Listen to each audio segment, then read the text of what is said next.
Daily gold rate Kerala YouTube ചാനലിലേക്ക് എല്ലാവർക്കും സ്വാഗതം. ഇന്നലെ 2 തവണയാണ് കേരളത്തിൽ സ്വർണ്ണവില പ്രഖ്യാപനം വന്നത്.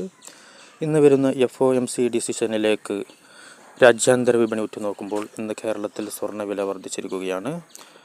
ഇന്ന് 10/12/2025 ബുധനാഴ്ച ഗ്രാമിന് 50 രൂപ കൂടി 11,945 രൂപയും പവന് 640 രൂപ വർദ്ധിച്ച് 95,560 രൂപയിലുമാണ് എത്തി നിൽക്കുന്നത്. ഇപ്പോൾ രാജ്യാന്തര വിപണിയിൽ ഔൺസ് സ്വർണത്തിന് $4,205 റേഞ്ചിലാണ് നിലനിൽക്കുന്നത്. സ്വർണ്ണവില നേരത്തെ അറിയാനും സ്വർണ്ണ വിപണി സംബന്ധിച്ച കൂടുതൽ വാർത്തകൾക്കും വിശകലനങ്ങൾക്കും ഈ ചാനൽ സബ്സ്ക്രൈബ് ചെയ്യുക. വീഡിയോ ഇഷ്ടപ്പെട്ടാൽ ലൈക്ക് ചെയ്യുക.